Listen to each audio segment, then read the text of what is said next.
Good morning, ladies and gentlemen. Good morning, everybody. And thank you to the summit organizers, and thank you for these inspiring words, and also for the opportunity to share literally in a few minutes. I don't have a speech, I only have keywords, and I try to adapt based also on what I heard. But I would like to start by congratulating Hani and congratulating Dominique Blanc. I think we spoke about leadership and the values underpinning leadership. My former boss taught me that leadership is basically finding a path, and he always was using the words and the images of a mountaineer. When you're going up mountains, as a Swiss, we love mountains. You're going up mountains, you have to find a path. Sometimes you have a plan, but you have to adapt, depending on the weather, depending on who is coming with you, who is the strongest, who is the weakest, and you adapt, and you bring everybody along. So thank you, Hani, for that idea, the concept, and all the actions to find the right to play, the right to express your voice. And thank you also, Dominique, really for this leadership around Women's Euro, because as much as UEFA is a proud organizer, this is a very much a collaborative effort with the Swiss FA, with the host cities, the fantastic city of Basel, of course, but the 7 other counterparts as well, and with all of the authorities. It's also an effort of volunteers. I'm not here to rattle off, and I don't have statistics on a slide, but it's also 2,500 volunteers. It's the full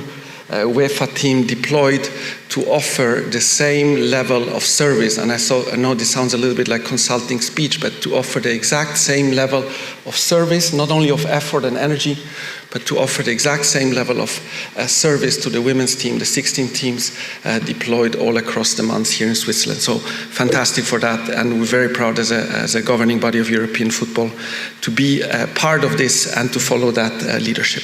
We have made investments in women's football, and we are making also investment, and that's what I'm here to share in just a couple of minutes, in the integration of social and environmental sustainability into the success criteria for this Women's Euro. So when we look back on Women's Euro, and a lot of people are starting to look back already, but we are still the fantastic final ahead on Sunday, and we're not here to run victory laps. But when we look back, our aim is very much to think through that there was a success at many levels.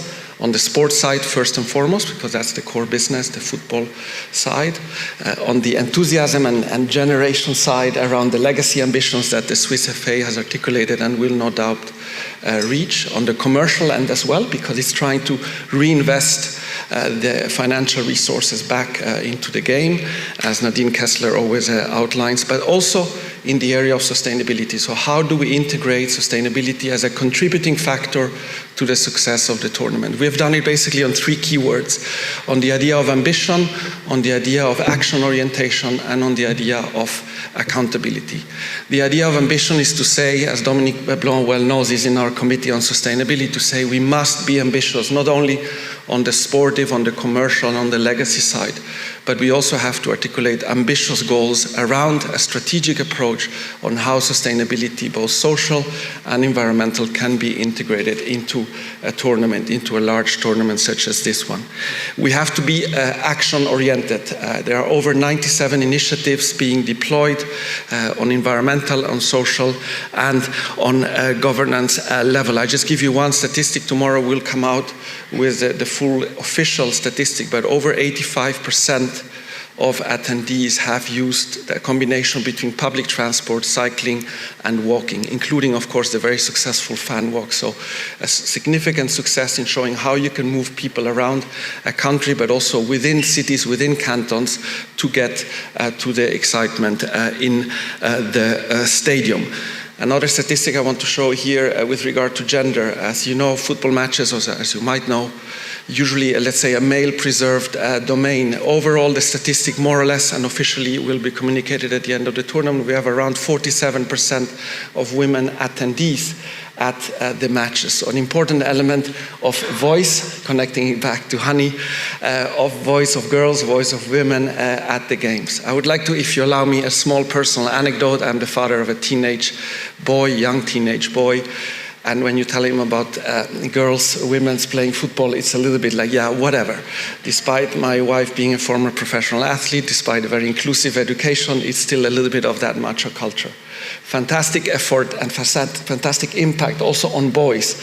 I have many boys around me that I watch the matches with, how they look at women's performance, at girls, at young women's performance, and how that shapes also how they think about that element of performance. So as much as it is about the legacy for girls and women and officials and coaches, it's also about the impact it makes, I think, in particular on younger boys and younger men in society.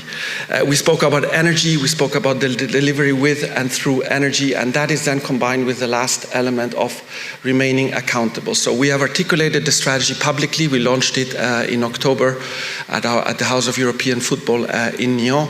We articulated a strategy around targets and KPIs, so we were quite specific in saying here is where we want to go, here is how we want to get there, and here is how we're going to measure the success or not of the tournament at this level, and here is how also we're going to have our homework graded with regard to how we perform. So within 100 days of the end of the tournament, we'll also publish all of the data underpinning these 97 actions and the many, many targets and KPIs underneath it.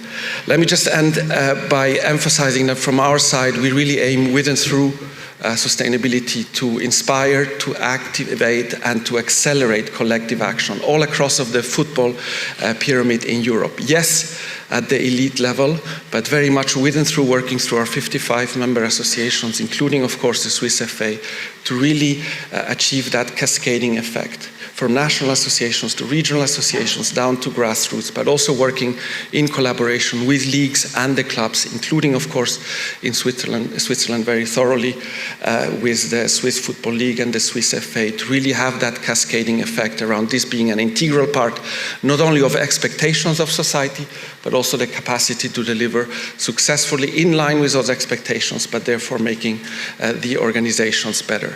At the end of the day, the two key messages I want to leave around ambition, action, accountability is very much about how do we make smart decisions away from the 90 minutes to ultimately protect those 90 minutes, and then to connect it back to the idea of values is how do we protect and create value on the back of the values that we want to enhance with and through women's football, with and through football overall.